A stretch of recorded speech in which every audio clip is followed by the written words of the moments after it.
You wake up and you quickly realized, oh no, it's that time again. It's my kid's birthday and I have to plan a party. Ah, what do we do? Don't worry, I'm here to help, guys.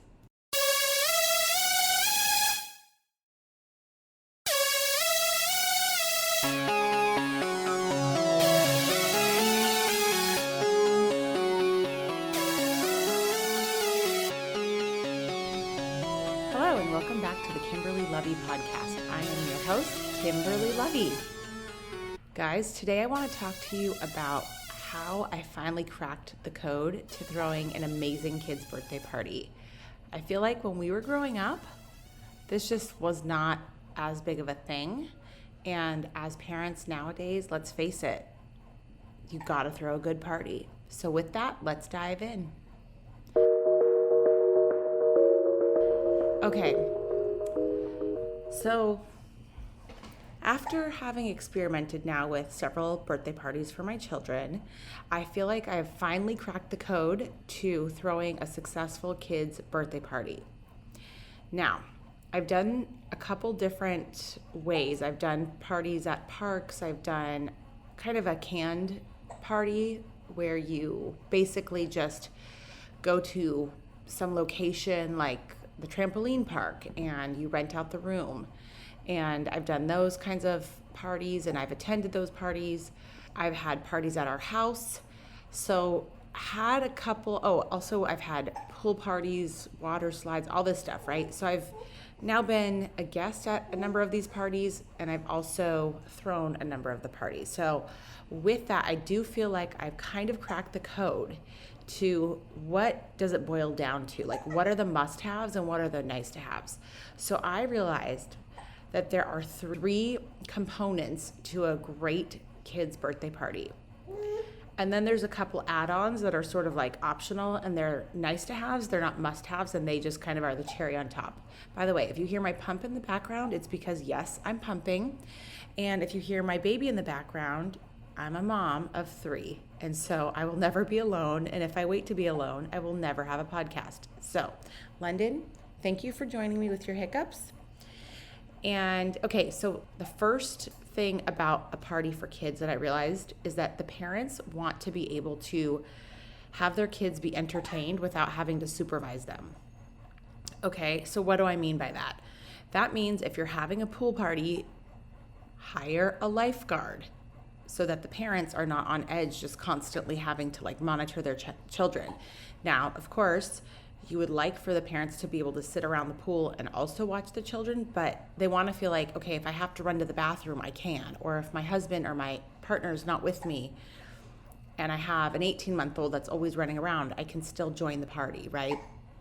Okay, so that's number 1, is sure that you have a party that is entertaining the children. So here's another example of it, okay? We threw a Nerf party for Carter, a Nerf gun party, and it wasn't like, okay, everyone bring your Nerf guns. It was basically a company that came out and they were all vaccinated and they brought all the supplies. They brought everything you needed. And they had the instructors, and the parents did not need to watch, monitor, be a part of it. Of course, the dads loved it so much that half of them end up jumping in at those parties, so it's kind of funny. But basically, you can just you show up, you drop your kids, and you can chill out as a parent, okay? It's basically a babysitting exercise. So that is super important. Another party we just had, which I'll probably go into greater detail about, is Charlotte's birthday party. And that was an outdoor movie night. Hi. Oh, you want a podcast, London? Hi. You're such a cutie. So the outdoor movie night was great because the kids had like big bubble chairs and this giant screen, and we watched Sing 2. And again, the parents did not need to monitor it. It was all very kid safe. Everything was contained, but it was also kind of separate from the adults area.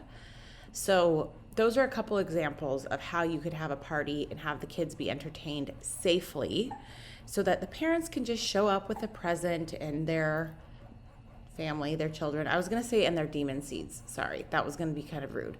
But the parents can just show up, drop their kids, and take a deep breath and hang out. Okay.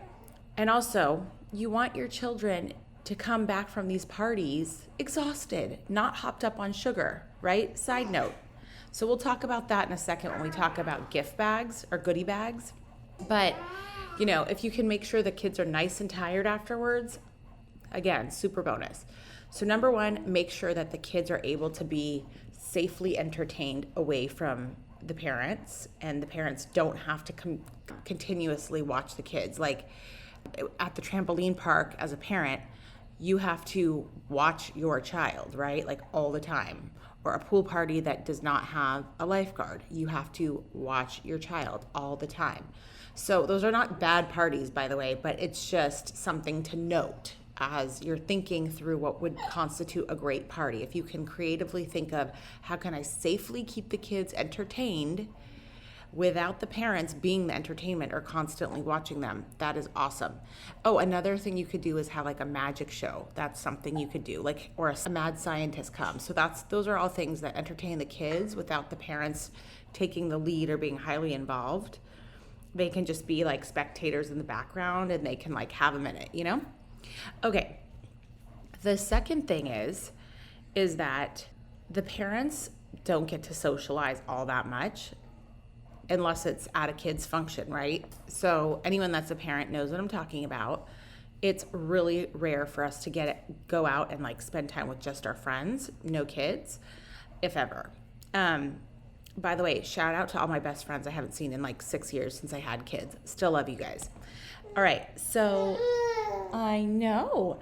Okay, so the second part of this is a parent not only wants their kids to be highly entertained in a safe way away from them, but the parents want to be entertained and enjoying themselves. So not that you need to set up full entertainment for the parents or anything, but making sure that you have a great guest list is so important as a parent. Because when you get to a party and your kid's being entertained and you finally get to socialize with other adults, you want to really enjoy that experience. Like, goods?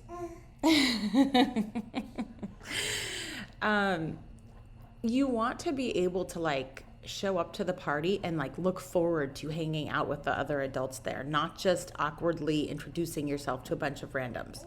So as you're thinking of your guest list, I really like to invite a lot of people. I think having a bigger party is really fun, and I think that in doing that, you should curate your guest list with people that kind of know each other from different walks of your life. So for example, you would have a bunch of your school friends, and then you'd have a bunch of your basketball friends, and then you have a bunch of your dance mom friends. Like you have, you don't cherry pick and just invite one person from karate. You invite all the parents that you're friends with in karate. And I know that you're like, well, I can't always invite a million people. Okay, fine. Then just make it one social circle. But I think thinking through the guest list in a way that you think of it like, okay, are they going to have fun, or are they going to be the only person I know from school or from ice hockey or whatever the activity is that, whatever walk of life.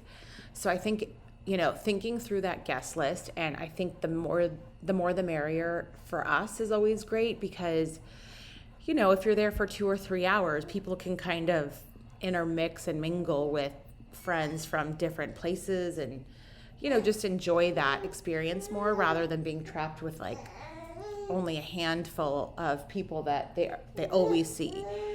Okay, the third thing is food. Adults want good food. We don't always want pizza. Okay, so you don't have to like bring caviar or anything, but maybe think through something that is not literally just pizza, and it could be anything different, and it doesn't need to be expensive. Just something yummy, worth eating.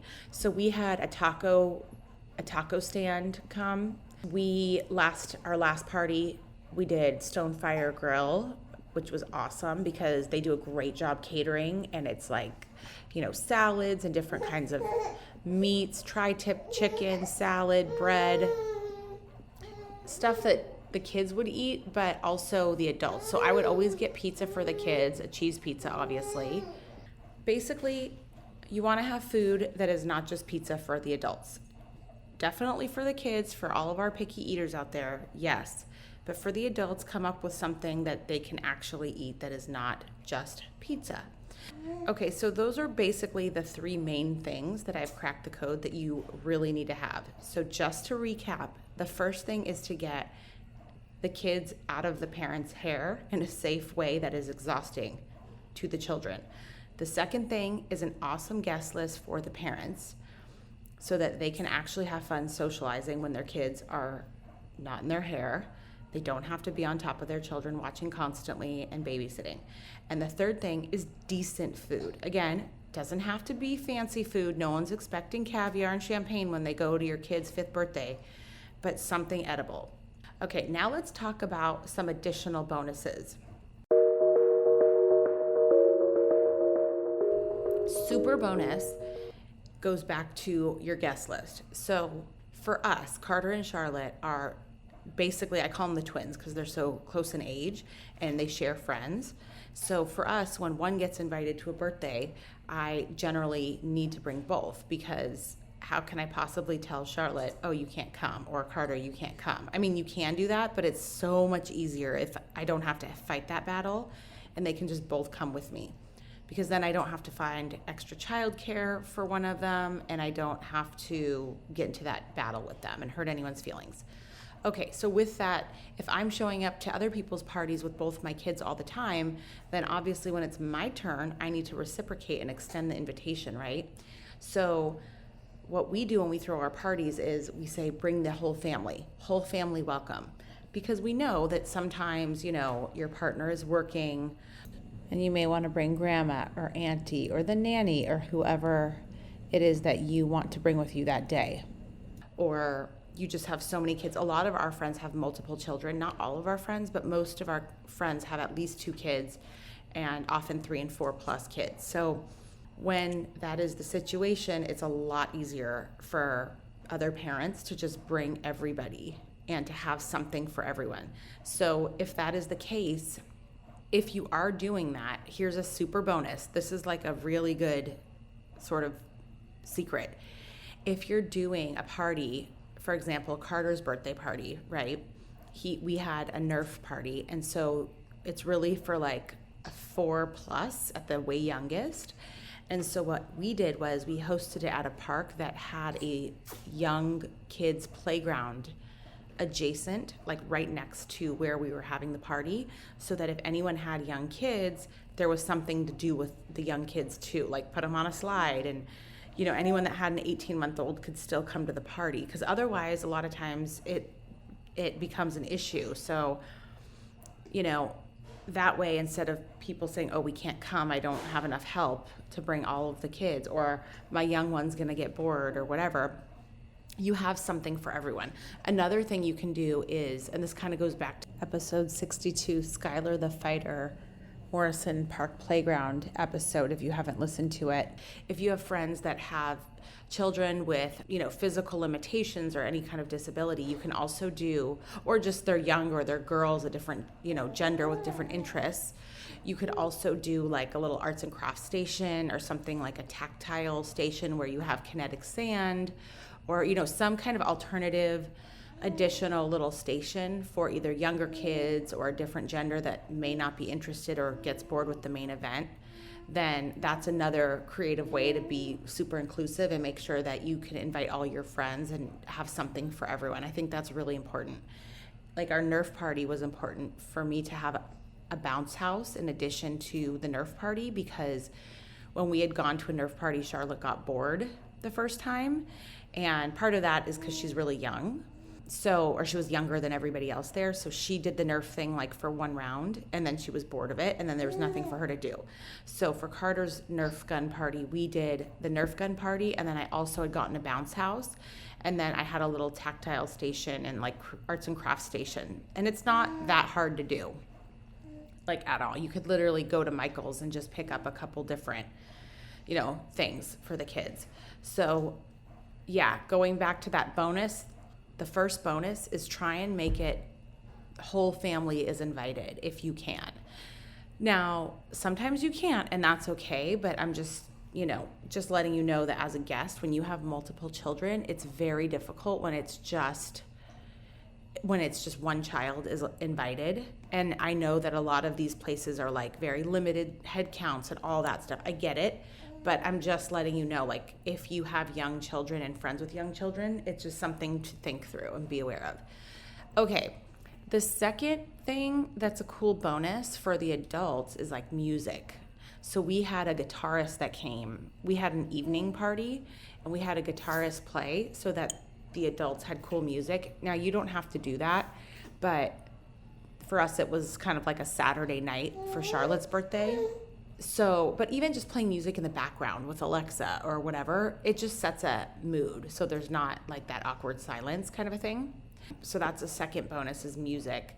And then a third bonus is some kind of really cool, interesting way of doing dessert. So we were able to get like a snow cone food truck come by, and we just kind of surprised everybody with it. So that was super fun. We did that for Carter. But any kind of interesting dessert you can do is always kind of fun for the kids. Here's two things that I don't think are important, but I don't know. They're like nice to haves, I guess, but like not at all must haves. I think we overemphasize the importance of decor.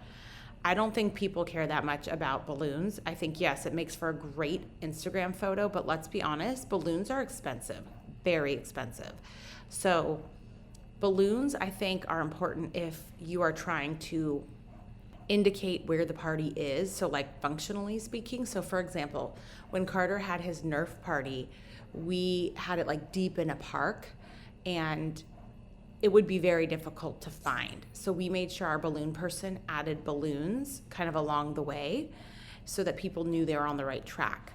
Now with that party, and this is another hot tip, is like if it is a harder location, like a more obscure location that people can't find easily, you don't want your guests getting lost or texting you constantly or trying to figure out where is this party. So what we did was we actually created signs, like professional signs with nice photos of our family saying like Carter Lovey's 6th birthday this way. So that was like a big to do. So having an obscure location, I don't recommend, because it did cost us a lot of extra money to create those signs and time to set it up properly. But it worked out beautifully. It was definitely the right move. But just think through the location being really accessible and easy. And if it's not, make sure you have great signage and make sure your balloon person adds balloons so that it's very easy to find. Yes, I don't think decor is the most important thing at all. I think that it is a very nice little cherry on top if you can afford it and if it's important to you for pictures and things of that nature. But I feel like we overemphasize the decor. It's way more important to have an awesome guest list and keep the kids entertained. If you are focusing on anything, prioritize those other things, the top 3 things we just talked about first over balloons. Because if you have a bad guest list and a beautiful set of balloons or some other beautiful little photo wall or something, that's, I don't know, no one really cares about that, especially the kids. They really don't care about that. Okay, the last thing that I'm going to talk about is goodie bags. I feel like people love goodie bags, and I sort of get it, but I am personally not a fan of them. And I hate making them, and I hate receiving them. And here's why. The goodie bags usually have things that are more sugar, or half the time the goodie bags have something that is just going to be a mess, like goop or things of that nature. If you're going to do a goodie bag, do something that will entertain the kids for a period of time and then you can throw out and it's not a big deal, but just don't add sugar. Don't add sugar to the goodie bags, because what I don't want is to have my kids get in the car, rip open a goodie bag. I can't see what they're eating because I'm driving them home. I'm exhausted. And next thing you know, they're hopped up on their next bout of sugar and they just ate all this candy that you didn't even know was in there. Now look, if you put in a ring pop, one simple thing like that, that's fine. But see, London agrees with me. but don't load it up with sugar. Maybe what you can do rather is have like a mini coloring book. Like we had gotten for Carter's birthday last year, we got a coloring book that custom had his name on it, like Carter's 6th birthday. That's fine. It's a little bit of entertainment. It's a little custom memorabilia. It buys the parent something in the way of childcare, entertainment for their child when they get home, but they're not like hopped up. Yo-yos are frustrating, especially to young kids. So I'm not a fan of yo-yos, at least like for Charlotte. She's just like so frustrated by it, and then I have to constantly help her, and then we end up just throwing it out. So if you're gonna do goodie bags, which I don't think is necessary, I think we overemphasize the importance of that, I would like to see something that's entertaining and not a lot of sugar. And let's face it, goodie bags add expense. I'd rather see you pour money into other things like expanding your guest list. And I also think that goodie bags add a lot of work to the mom and stress. So if you do a goodie bag, I think 1 or 2 things that are like custom, that are simple for you as a parent is like the way to go. So like with Charlotte's last party, it was great because we had little like light up glow stick things that came in this bag of popcorn that had her name on it and a bunch of sugar, but we gave that to the kids during the movie so that everyone could take home their little glow stick, and then they also had a blow up chair that they could take home. So, something that's entertaining, that's not going to drive the parent crazy. Just think of that too. So in short, let's all band together and cancel goodie bags. Do you agree, London? Do you agree? Okay, so I hope this was a fun little episode for you to think through, and I hope that I kind of got your wheels turning for your next birthday party for your child. I know throwing birthday parties can be stressful, expensive, time-consuming, but look, if you're gonna prioritize how to make a great party, I hope that this helps give you some guidance, because I really do think that I cracked the code. We've had such great success with our last few parties. We've had so many people replicating the parties because they were just such great ideas. And I guess I will say with that, let me know if you liked this kind of episode. Let me know if you want me to tell you how I threw Charlotte's outdoor movie party. That was super fun. And I know a lot of my friends on Instagram as well were like, oh my God, this is such a great idea. Summer movie night. Oh my gosh, how did you do that? So again, be creative. Think of something that's not the same old, and think of something that is really inclusive for your friends and all their kids, that does not break the bank. And with that, I'm gonna wrap because I gotta change London's diaper. Thank you guys for listening. Please rate me 5 stars on Apple Podcasts and Spotify. I almost said on Yelp. Okay, no, I'm not on Yelp. Rate me 5 stars and subscribe on Apple Podcasts and on Spotify and anywhere else you get your Yes Honey podcast. Thanks for listening. Take care. Bye-bye. All right, that is it for today. Now, as you know, some of our best conversations actually happen after the show. So I want you to find me on Instagram at Kimberly Lovey and let me know your thoughts about today's show. You can screenshot this episode and let us know what your biggest takeaway was and tag me at Kimberly Lovey, and we can share it on our stories. I will see you again, same time, same place next week.